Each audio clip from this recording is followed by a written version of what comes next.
spend your free experience on the tanks itself, because it is not worth it. Better spend your free experience on the modules first and then play with that tank, progress through the tank, learn about the tank, and that tank will help you have some experience with the next tank. So don't take free experience or the next tank, only free experience your modules. That will help you in the long run, and you'll save more free experience that way. Complete your missions. You can complete them really easily every single day. There is like 12 missions or so, and for each you get keys with which you can open containers, and with those containers you can easily get some free loot for yourself. About 200,000 credits per day. You can get up to 300, even more gold per week.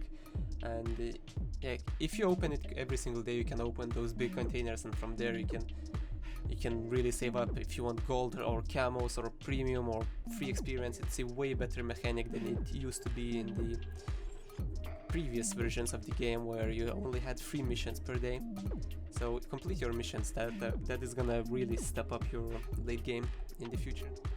Open your rechargeable containers. The common ones open every single day, the big ones open every 2.5 days, and every big one opens almost every week. So open those, get some free loot, and enjoy your loot. That's basically free loot, you don't need to do anything about it. Watch ads for gold. So as you can see on the right side of the screen, there is green button with the TV section. You can click on it and you can watch 5 ads per day. That gives you 50 gold. So if you want to get some free easy gold, you can watch the ads and make yourself some free gold. There is all kinds of premium days in the game. Choose your premium time wisely, because if you're gonna play for like 2 hours or so, just use the common ones. You don't need to be using the 9-hour ones or the 24-hour ones. You don't need to be using them. Choose the premium time wisely, because I have spent a lot of premium time. I don't want you to spend a lot of premium time, so choose it wisely. Don't use the certificates for free experience like the common, rare or epic ones.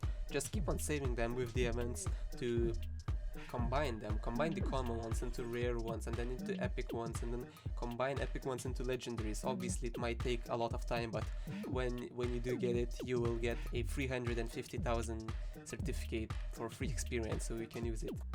Plan your tank research certificates, because Wargaming drops an event where sometimes you can get a vehicle research certificate, and as you can see, you can get 25% discount. The max I think we got was 50, and you can obviously combine them to get more discount, but I don't really do that, because when you grind a lot of lines, you want to have only one, and plan them. So if you're grinding for a tank, just leave 25% XP behind the tank, because from the missions that you do, there is a 70 key crate every day that you can open, and there is a chance to get the minus 25% certificate, and maybe you're lucky, you're gonna get it and you won't need to grind it as much, and you can get the tank quicker. You can combine your common rare boosters into epic, but be careful when doing so, because if you combine them to epic straight away, you might lose on some experience. What I mean is, when you're combining, you are actually wasting a lot more of your boosters to combine them, and when you're combining, you're losing on the total experience.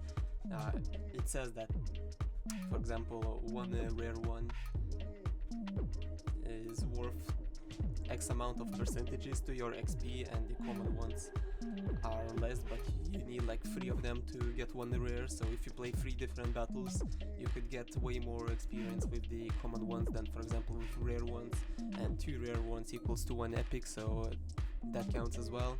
So if you don't care, you can just combine them. That's how I do, but if you're really playing with the tanks, then just, I would say, stick with the common ones and just grind your XP. You can use provisions to increase the statistics or characteristics of your tank to improve your performance in the battlefield, but be wary, because it costs quite a lot of credits. For example, on this Leopard tier 10, it costs you around 14,000 credits per battle. So every battle you need to pay 14,000 credits to resupply the provisions, but it greatly increases your performance, so you can be more accurate and stuff like that. So if you want to be a little bit more or just better on the battlefield, you can use provisions, but obviously it will cost way more, and in the long run you'll lose a lot of credits, but that is useful. Everyone probably knows this, but for those who don't know, the tier 8 premiums makes the most amount of credits. Obviously some of them do more, some of them do less.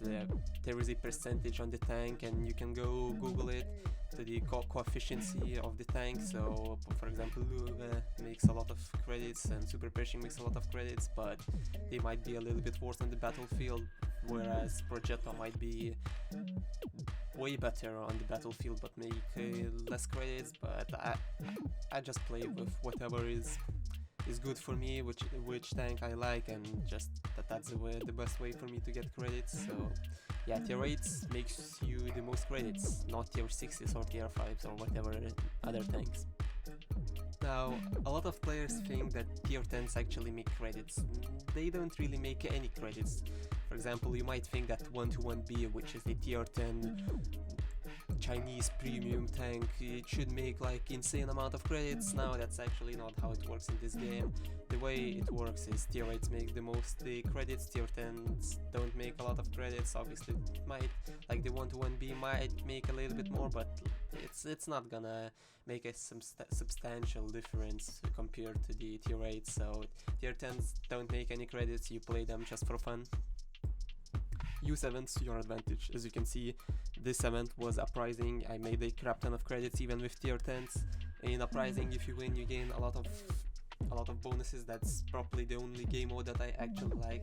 There is some kind of other event, but I don't really remember the name of it, but my favorite one is probably uprising, to make a crap ton of credits and experience. So if you need those, then make sure to go to uprising and get them. Prioritize those skills that are shown on the screen right now. So as you can see, go for precision fire. For light tanks, go for rage. For the medium tanks, mentor for medium, or for medium heavies, repairs for the heavies, and camouflage for TDs. The accuracy is good as well. If you want, there is a description what they're doing. For now I'm just saying which one you should use, and yeah. Play with the tanks that has birthdays.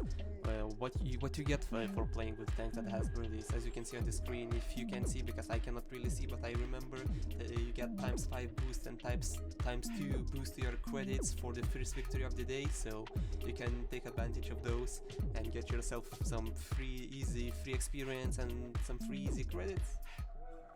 Use your best boosters. In that case, you should use your epic boost on the birthdays ×3 ×5 events to boost your crew experience, free experience, and credits gain as much as possible.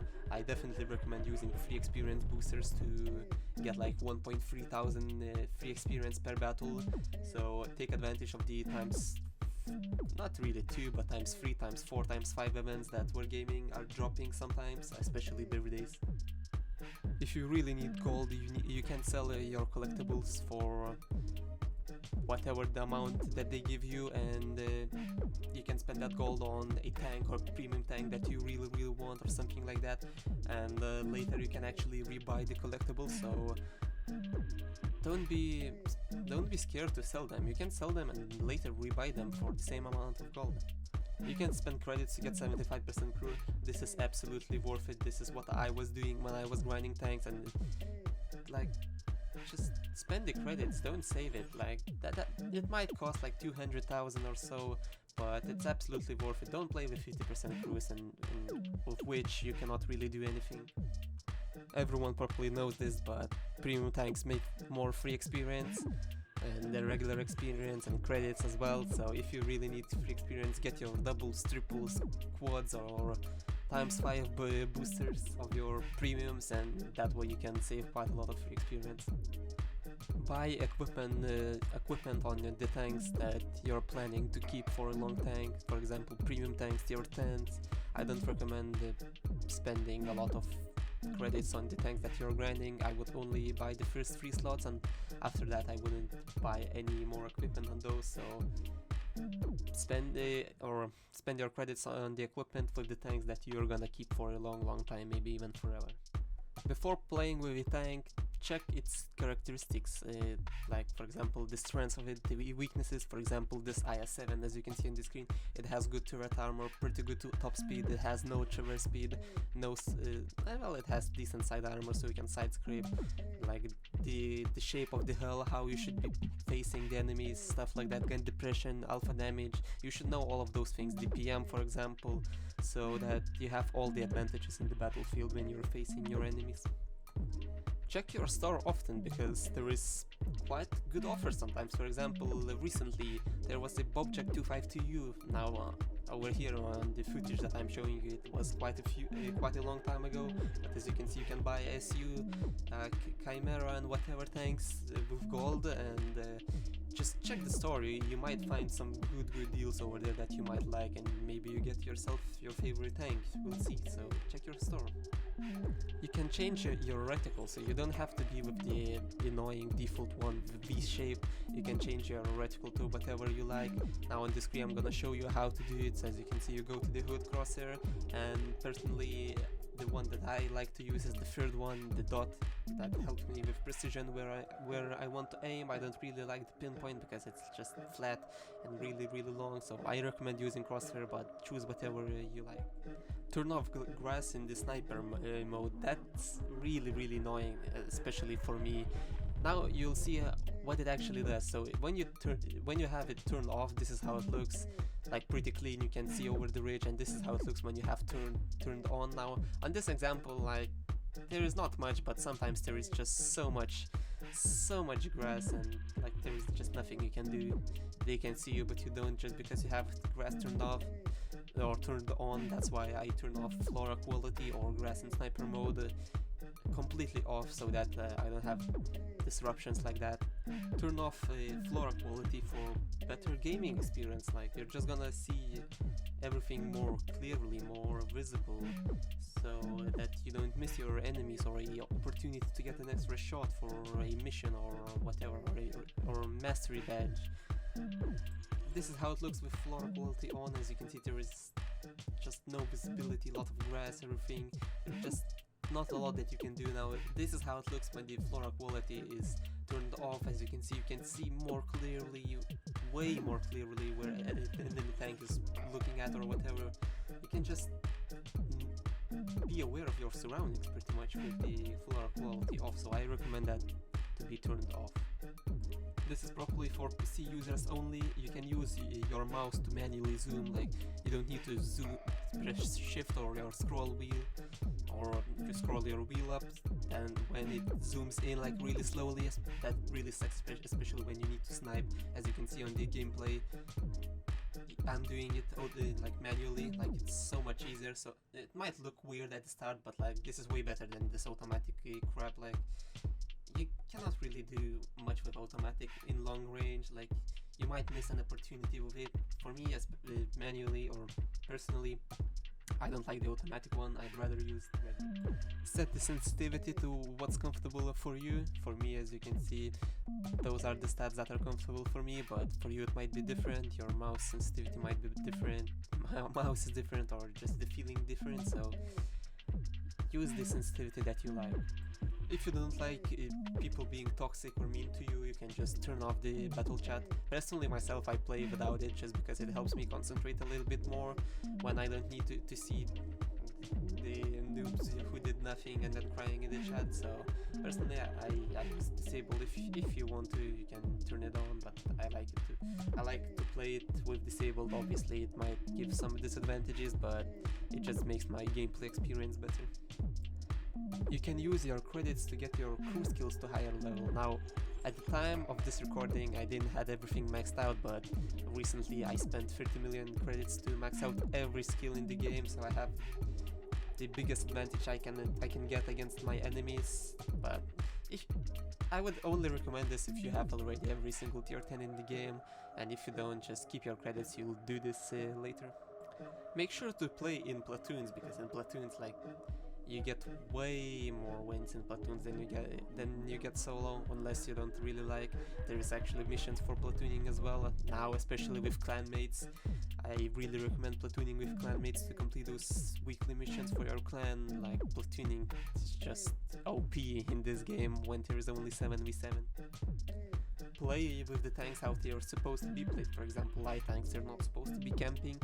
Medium tanks, also they're not supposed to be camping, but they don't need to be rushing just because they're mediums. But sometimes when you're low on HP, obviously you just need to camp, but that's only when you're low on HP. Like with heavy tanks, you don't need to be rushing, but you don't need to be camping as well. With TDs, you can camp, but I wouldn't really recommend going full camp mode because that's not effective on your team as well. So just see what's the situation, and then after that make a play regarding to your tank class. Going alone is never a good idea unless you're in a fast tank and you're only going to spot. Like, for example, over here I'm going alone, but like there's gonna be someone I think that's gonna follow me, which is not a good idea. Like, if you see your light tank going alone, don't chase it. Like, it might be going only for a spot. Like the Sheridan is doing quite similar thing, but he's not alone, he has a heavy, whereas I don't really have any support, and I need to run away. Like, that's not a good play. That's just not a good play. Now, camping with tank destroyers, that is okay, but when you do that for an excessive amount of time, as I'm gonna show you here, then it's not really okay, because you're not really helping your teammates. Like, camping is good for the start, maybe first minute to 2 minutes. If you're effective, if you're not, then obviously you need to relocate. You need to think what you're doing here. Why are you not getting anything? You need to move, or maybe you see the advantage. Don't let your teammates just die. As you can see now, the example is, okay, I'm getting some shots, that is fine, I'm getting some shots, that's good, but like after a while I'm not gonna be getting shots, and I'll just be forced to move if I want to get something else. Like, just stop camping in one place. Like, I'm getting shots right now, but like that's not for long. Later I'm just gonna sit here and just do nothing. Now I could easily rush the Yak Tiger, but I just didn't. I just sit here and farm him, which worked out, but if he was clever, he would have be hidden and I wouldn't have gotten any damage and just stayed here without anything. Sometimes it works, sometimes it doesn't, but usually I don't recommend staying in one place for a crap ton of time. You can go into training rooms and learn maps, like the positions, which positions are good for TDs, for heavies, for light tanks. You can learn them. Like, as you can see, there is quite a lot of maps in the game, and there's quite a lot of different positions that you may be in one of those maps. So I definitely recommend learning them. After that, it's just way easier to play the game. That side scrape, like, this is probably the most simple thing you can learn in your heavy tanks. Like, it's super effective. As you can see, I'm playing with the IS-4, which has amazing side armor, and it's just so much easier to play the game that way. Like, I can just get damage for free. They are bouncing, I'm penning. Obviously you might get shot at by HE, obviously, or gold that may pen you somehow, but that is fine. As long as you keep on side scraping, you should be fine in your battles. As you can see, I even bounced a 268 over here, pretty much bounced an entire clip by the 50B, which is completely fine. Now I'm showing it way sped up here, but like, I just want you to get the example of how you need to play the tanks. Obviously I got killed there, but like, I tried to side scrape as much as possible to minimize the damage, but that 50B was shooting gold, so there was absolutely nothing I could have done about it. Now I'm showing that you can do reverse side scraping, as you can see over here, pretty easily. That is also quite effective with some tanks, so use side scraping to your advantage. Playing tournaments, like, tournaments is absolutely great to learn some tactics, some team play tactics, like how to focus fire properly, how to shield your teammate, or learn map spots where you had no clue it existed and how useful it may be. It also gives you some experience in late game situations as well, and maybe if you're really great at the game, you might make some cash for yourself, but yeah, that's a small chance, let's just say it like that. But it's not small chance for everyone, it's small chance for those who don't work, right? Shoot standard ammo for as long as possible. Like, it's not regular wall of tanks, this is Blitz. In Blitz we have premium shells and regular shells, they're not the same. regular shells does more damage but has less penetration. Premium shells has less damage but more penetration, obviously. So if you shoot regular rounds more, you'll have the bigger DPM. The bigger DPM, maybe you'll win a fight. If not, like if you cannot pen a tank, no problem, load gold, like that's completely fine. Use HE on tanks that have absolutely no armor. As you can see, I got wrecked by the HE, and I will pen one HE to the waffle. So yeah, as you can see, HE does a lot of damage. Use it to your advantage. Like that's such a good ammo type, and it's really underrated. Like HE can really turn the situation around. Let's just say that. So yeah, use it to your advantage.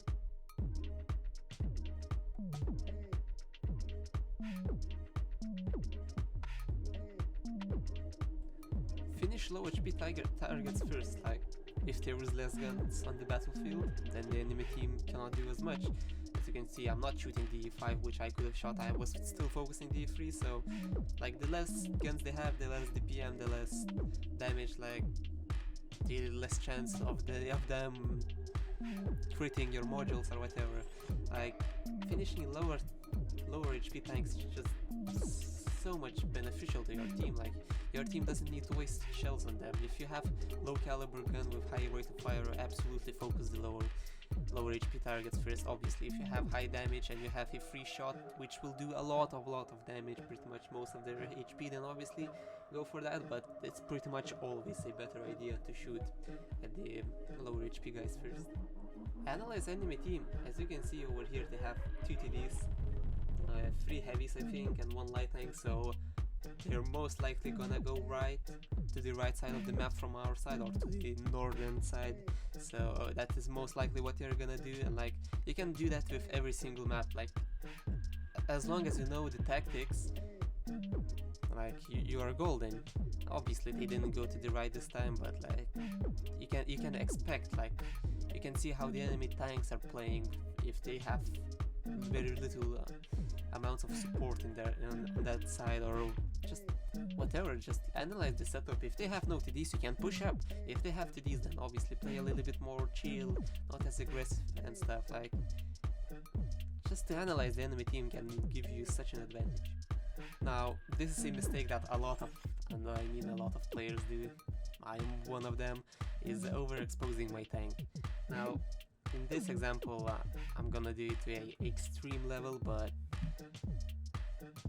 I just see this so damn often, like this D57, okay, he's maybe peaking, like, but just the amount that I overexpose, like that Foch could have easily gotten a free shot, and he did.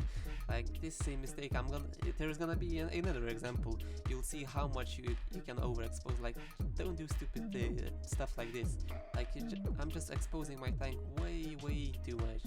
Like that project is getting shots to my properly track or side armor. Like I'm just overexposing my tank way too much. As you can see, the 50B got his shot pretty much without even peeking at me. So yeah, this is a mistake that a lot of players do, and I'm one of them. Use bushes. They give you camo. If you are in the bush, you already have more camo. And there is a little trick with the bush, which probably most of you already know. But if you reverse from the bush away from the bush, and when the bush is not, like, you cannot see through it, then you have a way higher chance of not getting spotted. This is really useful for TDs, as you can see in the gameplay right now. The bush is not transparent, so they would have a way harder time of spotting me. Obviously, if there is a little gap, then yeah, they might be able to spot me, but when you reverse this much away from the bush, like, they have such a little chance to spot you, unless they are really close to you. Then obviously they will spot you, but yeah, use bushes. Now this is the mistake that a lot of players do, and I'm personally one of them, is activating your adrenaline too late. Like when you peek out, you shoot, then you activate your adrenaline, right? But well, that's actually the wrong way of doing it. The way you need to do is peek out, activate adrenaline, shoot. Why is that? Because you get extra module damage. It's written on the adrenaline. If you don't know, adrenaline, when you pop it, it gives, I think, 10% extra module damage, so you can definitely use that to your advantage. Stop losing HP in the first 30 to 60 seconds of the game. Like, you cannot definitely win a game in 30 or 60 seconds, but you can definitely lose a game in 30 or 60 seconds. As you can see over here, like, I even saw that there is a crap ton of tanks over there and they're gonna shoot me, but I just did it anyways. Obviously I took a good position, but now if they rush me, I'm absolutely screwed. Thankfully I had a teammate, which will bring us to the next point. But yeah, like, don't lose your XP at the start. Like, that's just not beneficial for your team, and you can definitely lose a game in that 30 or 60 seconds. Most of you should already know this, but if your clan reaches, I think, level 10 clan supply, you can buy yourself a tier 8 tank for only 1.5 thousand gold, 1,500 gold. You can buy it, and it's a pretty decent tank, and it makes quite a lot of credits as well. For a cheap tank, it makes quite a lot of credits, so you don't have to be playing with tier 5, tier 6 tanks. Like, this an excellent tank for the amount that it costs. This one I recommend only for tier 8 to 10 tanks only. Buy camo. If you don't have free camos given by Wargaming, or get the ones that you got from Battle Pass, then buy it with credits, only for higher tiers. For lower tiers it's not worth it. Why so? Because when you buy camo for higher tier tanks, obviously you don't need to resupply it, which means if you're grinding a tier 9 tank and you need a tier tank which costs like 250,000 experience, you're most likely gonna play around 250 to 300 battles with the tier 9. Obviously there are some exceptions if you play on times 2, times 3, times 4, times 5 battles, but if you're playing with the one tank quite a lot, and after those 250 to 300 battles, you'll regain all of the credits that you spent on the camo. Whereas if you would have gotten the camo which cost like 3,500 gold per game, like, you would spend way more credits over time than with the camo which you can buy for like 400,000 at once.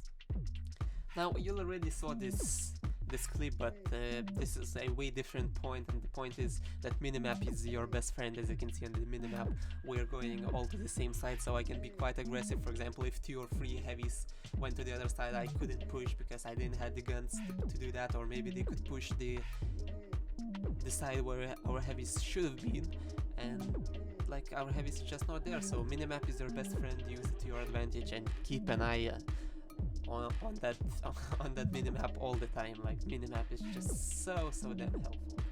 A really nice trick that I always use on the desert sands. It's an awesome position, let's just say that.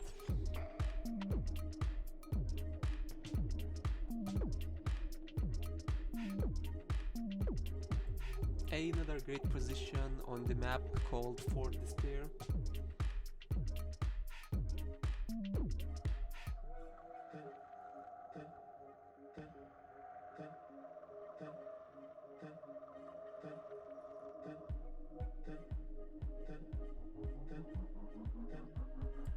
Now, this is the position that I love, with the mediums that have insane turrets, even with the ones that don't really have good turrets. This position was one of my secret positions, but here we go, I'm sharing it to you. Enjoy it. This position is awesome.